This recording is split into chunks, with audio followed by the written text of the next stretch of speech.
के जो गौशाले में से गोबर वगैरह फेंकते थे तो उनका सिर के ऊपर एक बिलांद ऊपर टोकरा चला करता था। वो जो और महाराज आप जी के इस सिर से संसार का भला करने के लिए अवतरित हुए हो, भले से आप मेरे शिष्य हो। जी आप जाओ हिंग हिंगोल नदी पे, जहाँ हिंगलाज माता का स्थान है, वहां पे माता को तपस्या करो और माता को प्रकट करके तुम अपना आगे संन्यास दीक्षा बाबा को जी गुरु आज्ञा लेके राजस्थान के रास्ते, गुजरात के रास्ते पाकिस्तान गए हैं। जी और पाकिस्तान जाने के बाद उन्होंने उन्होंने माता का 12 साल नाखून के हिसाब से तपस्या किया, अच्छा जिस पे माता हिंगलाज प्रकट हुई। जी और प्रकट होने के बाद वहां पे बाबा राजपुरी जी से कहीं कि हे संत, आप बोलिए आपको क्या पूज्य वरदान संतों की यात्रा में एक ऐसे स्थान पर, एक ऐसे स्थल पर आए हैं जहां पर आदि शक्ति माता हिंगलाज जी का स्थान है, स्थल है। और एक ऐसा अद्भुत स्थान, एक ऐसा संत जिनका पावन पुनीत दर्शन करके हम सब का जीवन धन्य हो जाता है। तो पहले पूज्य संत महाराज जी का दर्शन कराएं और कैसे ये स्थान सिद्धपीठ के रूप में परिवर्तित हो गया, कैसे ये स्थल हजारों नहीं लाखों भक्तों के आस्था का केंद्र बन गया, उस सब के बारे में जानेंगे। पूज्य महाराज जी यहाँ पर स्थान पर हैं और यहाँ बड़ी संख्या में भक्त श्रद्धालुगण आते हैं, यहाँ से माता जी का आशीर्वाद लेते हैं। महाराज जी का पूज्य जिन्होंने जीते जी जीवित रहते हुए अपनी समाधि यहाँ पर दी और जिसके कारण से ये समाधि स्थल, ये माता जी का स्थान, ये शक्तिपीठ एक ऐसा अद्भुत चमत्कारिक हो गया कि जो भी भक्तगण आता है, जो भी श्रद्धालुगण आता है, उसकी सभी की मनोकामना यहाँ पर पूर्ण होती है। हिंगलाज माता जी जो पाकिस्तान में जिनका स्थान है, साक्षात माता जी शेर पर सवार होकर जब यहाँ पर विराजमान हुई, यहाँ पर आई, तो यहाँ का दृश्य जो था वो चमत्कारिक हो गया। आज मेले के अवसर पर यहाँ पर हम लोग आए हैं, हमारा सौभाग्य है। प्रातः स्मरणीय हम सब मनमोहन गिरी हितैषी बाबा जी के साथ में इस स्थान पर आए हैं। पूरे स्थान की जानकारी आप सबको देंगे। साथ ही हमारे साथ में हमारे सामने जो प्रातः स्मरणीय महाराज जी महंत श्री द्विज महाराज जी यहाँ पर उपस्थित हैं। श्री महंत जी जी।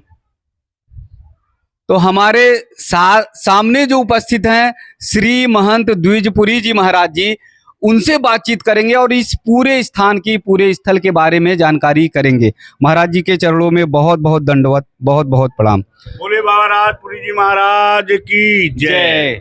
जी महाराज जी, ये स्थान कैसे स्थापित हुआ और कैसे महाराज जी को खुद हिंगलाज माता जी आई और यहाँ पर जो है रक्षा सूत्र बांधा? ये स्थान आज से लगभग 550 600 वर्ष प्राचीन है जी। ये उस खंड के पंजाब क्षेत्र में आता था जिस समय भारत अखंड होता था जी। उस समय बाबा राजपुरी जी इसी गांव में अवतरित हुए जी। और बाल्यकाल से ही वो ग्रस्त जीवन से परे होके एक संत जीवन व्यतीत करते थे। अपने बाल्यकाल से ही लोगों से अलग रहना, सामाजिक दूरी बना के रहना, जंगलों में बैठ के ध्यान लगाना और अपने नित्य कर्मों को करते रहना। उसके उपरांत ऐसा उनको स्मरणित हुआ कि एक संत बनने के लिए गुरु धारणा करना बहुत आवश्यक होता है।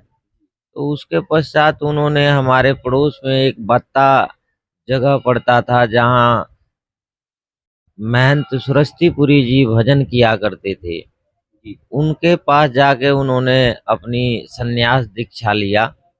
सन्यास दीक्षा लेने के बाद बाबा राजपुरी गुरु जी की गऊओं को चराने की सेवा की उनकी दायित्व मिला। तो ऐसा बताते हैं कि जब वो सेवा करते थे वहाँ पे, तो कुछ लोग देखते थे कि महाराज के जो गौशाले में से गोबर वगैरह फेंकते थे तो उनका सिर के ऊपर एक बिलांद ऊपर टोकरा चला करता था।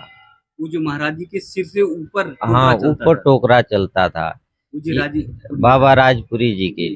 तो इन बातों को देखते हुए उनके गुरुजी ने कहा कि हे राजपुरी, आप जी। पूर्ण संत हो और आप इस संसार का भला करने के लिए अवतरित हुए हो, भले से आप मेरे शिष्य हो। जी। आप जाओ हिंगोल नदी पे, जहाँ हिंगलाज माता का स्थान है, वहां पे माता को तपस्या करो और माता को प्रकट करके तुम अपना आगे संन्यास दीक्षा को चलाओ। अच्छा, ये पाकिस्तान में जाकर।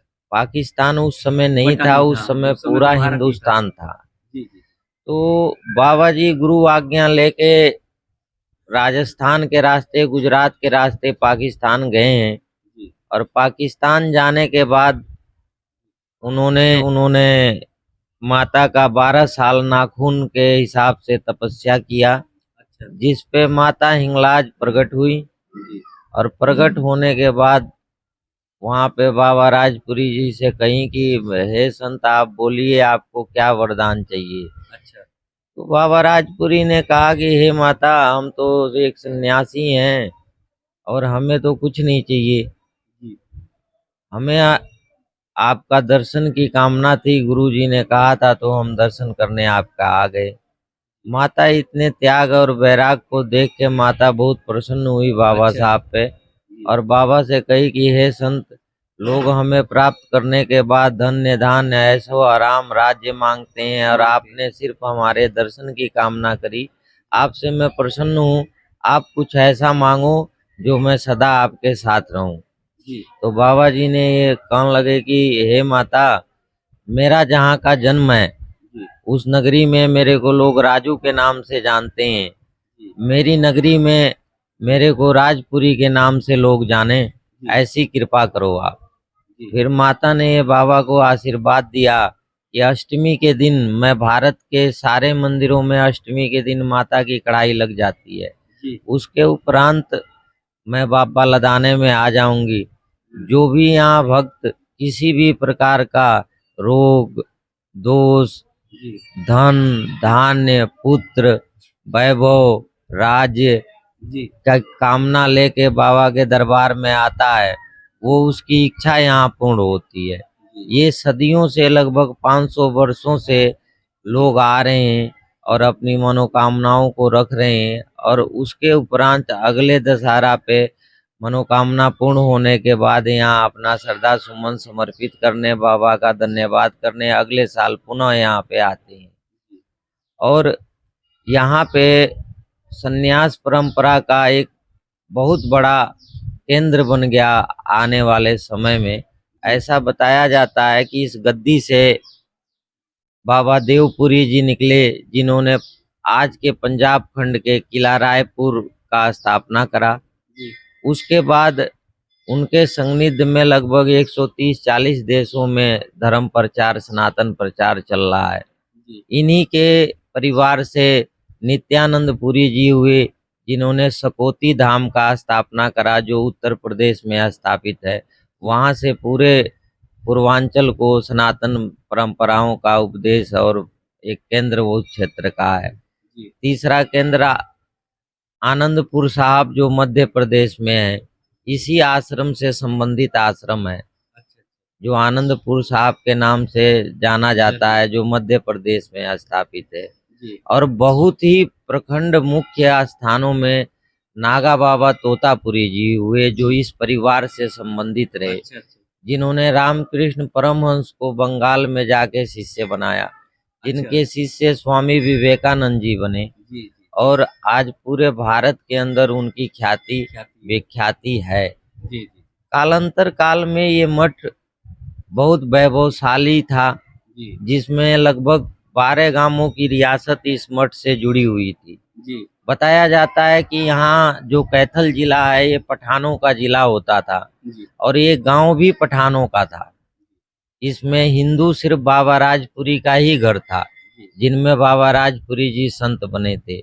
पठान जब तक यहाँ कैथल जिला में रहे, इस मठ की गरिमा बहुत बड़ी थी। यहाँ 6 महीने का सजा देने का ऑर्डर था महंत का। यहाँ पुराने टाइम में जेल, कारावास, कचहरी सब कुछ यहाँ गांव के अंदर स्थापित था। संस्कृत, हाँ जी, संस्कृत विद्यालय था, बहुत प्राचीन गौशाला था। उस समय, जिस समय लोग गौशालाओं को जानते नहीं थे, यहाँ पे कम से कम 10,000 गौएं थी अच्छा बाबा के दरबार में। जी तो ये मठ इतने ख्याति के होने के उपरांत भी जी ऐसा बताते हैं कि जब अंग्रेजों का और भारत के क्रांतिकारियों का युद्ध हो रहा था, जी उस समय यहाँ के महंत बैरिस्टर थे ज्वालापुरी जी, उन्होंने क्रांतिकारियों का साथ दिया। जी इस बात को अंग्रेज गवर्नरों को पता लगा तो इस मठ का रॉयल्टी तोड़ दिया और यहाँ की संपत्ति को सीलिंग में लेके इस मठ को छत बिछत कर दिया। और आज ये मठ की सिर्फ एक समाधि स्थल आप यहाँ देख रहे हो। जो पुराना मठ और संस्कृत विद्यालय अन्य समाधियां थी वो गांव के अंदर थी, जो अब खंड विखंड हो चुकी हैं। और इसकी बहुत सी जानकारियां हैं जो मैं आपको एक दिन में नहीं दे पाऊंगा। जी जी कभी टाइम मिला तो विधिवत आपको इसका विश्लेषण करेंगे। जो भी हो सका मैं आपको जानकारी देने की कोशिश करा। जी, जी। ओम नमो नारायण। जो भी महाराज जी यहाँ आते हैं भक्तगण, उनकी मनोकामना पूर्ण होती है।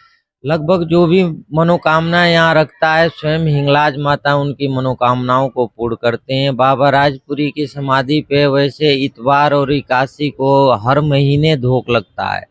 विधिवत बताया जाता है चांदनी इक्यासी दशहरा 10वें महीने का विशेष रूप पे बाबा का मेला होता है, जी जी जिस पे विशेष धोख लगती है। जी जी जी कहाँ कहाँ से भक्तगण आते हैं यहाँ पर? लगभग भारत के हर खंड का आदमी आता है।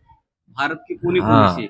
वैसे बाबा राजपुरी द्वारा ही 365 मठ स्थापित हैं जी और उनके चेले चपाटों को ले लिया जाए तो लगभग ये लाखों में संख्या चली जाएगी मठ मंदिरों का। मठ मंदिरों की हाँ, लाखों जो इस मठ से संबंधित है। संबंधित जुड़े हुए। आप इस क्षेत्र में तो सरवणनाथ की हवेली, जी आपका लगभग इस क्षेत्र में हर गांव में बाबा राजपुरी का मठ है। जी ठीक, ओम नमो नारायण। महाराज जी पाकिस्तान से कभी आए हिंदू भक्त दर्शन करने के लिए? पाकिस्तान से यहाँ हिंदू भक्त आते हैं कभी कभी, 2-4 बार आ चुके हैं यहाँ क्योंकि पठान थे, यहाँ के पठान गए हुए हैं, वो आज भी यहाँ का नाम लेके कई बार वीडियो में यहाँ आते हैं। अच्छा, वहाँ के पठान पाकिस्तान के? वहाँ के पठान आते हैं। जी जी जी पूज्य महाराज जी यहाँ पर कैसे भक्तगण आए, किस स्थान पर है माता जी का स्थान है, महंत राजपुरी जी का स्थान है? ऐसा है, जिस वक्त ये भारत अखंड था जी उस समय बाबा राजपुरी जी की उत्पत्ति हुई थी। जी उस दौरान जो पाकिस्तान का लाहौर है जी वहाँ हमारा सबसे बड़ा मठ था, जी जो बाबा राजपुरी के नाम से स्थापित था। जी और बाबा तोतापुरी जी बहुत पढ़े लिखे उस वक्त के व्यक्ति थे। उन्होंने लाहौर यूनिवर्सिटी का स्थापना करी, जी जिसमें लाहौर यूनिवर्सिटी में आज भी बताते हैं तोतापुरी जी की समाधि और एक स्टेचू वहाँ आज भी बना हुआ है। जी और ऐसा मानना है कि उन्हीं के शिष्य आगे श्री महंत बालकपुरी जी हुए, जिन्होंने नागांव का श्री पंचदश नाम महानरवाणी अखाड़े का स्थापना करा, जो काशी में आजीवन सेक्रेटरी रहे, जो इसी मठ के सन्यासी थे। आप समझो कि बाबा राजपुरी के जीवन काल में बाबा साहब दिल्ली में उस वक्त औरंगजेब का शासन हुआ करता था। उस समय हिंदुओं से अन्यास कर लेने के वजह से यहाँ के पठानों की भी औरंगजेब ने नहीं माना, तो स्वयं बाबा राजपुरी जी दिल्ली गए थे। तो उस समय राजा के दरबार में जब गए तो राजा के वजीरों ने बाबा को अंदर बढ़ने से रोक दिया। तो शाम होने के कारण बाबा जी से कहने लगे कि आप एक काम करिए कि आप यहाँ से जाके ये जो डंगर वगैरह मर जाते हैं वहाँ पे उनको रहने के लिए स्थान दे दिया। तो बाबा जी ऐसे आत्मज्ञानी संत थे, उन्होंने अपने करमंडल में से जल निकाला और डंगरों के ऊपर, जो मरे हुए डंगर थे उनके ऊपर छिड़का और बोला कि जाओ भाई, जिसके हो उसी के घर वापस चले जाओ। तो मरे हुए डंगर भी सब उठ के चलने लग गए थे। तो जिसको औरंगजेब ने जब देखा कि इतने चमत्कारिक संत हमारे दरबार में आए हैं, तो वो खुद उठ के वहाँ आया और बाबा जी से हाथ जोड़ के माफी मांगा और पंजाब को हिंदू कर से मुक्त किया था। तो आज भी दिल्ली में सदर बाजार के अंदर बाबा जी का आश्रम है, जिसको टट्टू शाह की बगीची के नाम से जाना जाता है। बाबा राजपुरी महाराज। हाँ, सिद्ध बाबा राजपुरी जी के नाम से। इनके अनन्य गांवों में अलग अलग नामों से भी जाना जाता है, जैसे कि बाबा लदाने में टट्टू शाह की बगीची के, बाबा लदाने में सिद्ध बाबा राजपुरी के नाम से जाना जाता है। केवड़क में बाबा राजपुरी का नाम अलग से जाना जाता है, नेवलथे में अलग से जाना जाता है, बालू में अलग से जाना जाता है, दिल्ली में अलग से जाना जाता है, लाहौर में अलग से जाना जाता है। तो क्यों उस समय भारत अखंड था, इसलिए अपना ज्यादा मठ पाकिस्तान, बांग्लादेश और अफगानिस्तान के क्षेत्र में बहुत ज्यादा हमारे मठ थे, क्योंकि हम लोग पंजाब में ही थे ये सारे। तो अपने ज्यादातर मठ जो थे बंगाल और पाकिस्तान में थे। अब भी जो है बाबा राजपुरी का 365 मठ आज भी भारत में हैं। भारतवर्ष में हाँ हैं। पूज्य महाराज जी ने बहुत सारी जानकारियां बताई। पूज्य महाराज जी ने यहाँ के स्थान के बारे में बताया। पूज्य हितैषी बाबा जी से पूछते हैं कि कैसे आप सबको यहाँ पर आ सकते हैं, देश और दुनिया से अगर आना चाहते हैं बाबा राजपुरी महाराज जी के समाधि स्थल पर और हिंगलाज माता जी के दर्शन करने के लिए, तो किस तरह से आ सकते हैं उसके बारे में जानकारी करते हैं। यहाँ से आप देख सकते हैं बाबा जी की छवि यहाँ देख सकते हैं। पूज्य बाबा राजपुरी जी महाराज की समाधि स्थल बनी हुई है और यहाँ पर वो चित्र, वो दर्शन आपको दिखाई देगा जो 500 वर्ष पुराना करीब करीब है, बताते हैं। और जब हमारा भारत अखंड था उस समय की ये छवि है, उस समय का ये दर्शन है। श्री श्री 1008 सिद्ध हिंगलाज बाबा राजपुरी जी महाराज जी की समाधि स्थल यहाँ पर बनी हुई है। तो हितैषी बाबा जी से जानकारी करते हैं कि भक्तगण अगर यहाँ पर आना चाहते हैं तो कैसे आएं और क्या है इसकी मान्यता। जी एक तो ये है हमारे यहाँ दिल्ली जो है जी केंद्र है जी दिल्ली से अगर कोई आना चाहे, दिल्ली से सबसे पहले उन्हें कैथल आना पड़ेगा। जी कैथल को पहले हरियाणा प्रांत में जी कैथल जिला है। जी कैथल जिला है और कुरुक्षेत्र के पास में जी कैथल पड़ता है, जी करनाल के पास में पड़ता है। जी तो यहाँ जब हम आएंगे जी कैथल में, जी तो कैथल से जो है खनौरी रोड पर जी जी 10 किलोमीटर पर जी एक गांव है बाबा लदाना, जो बाबा राजपुरी के नाम पर ही ये गांव बसा हुआ है, इसलिए इसका नाम है बाबा लदाना। यहाँ बाबा लदाना में जो है, यहाँ जो है समाधि धूना है बाबा राजपुरी का।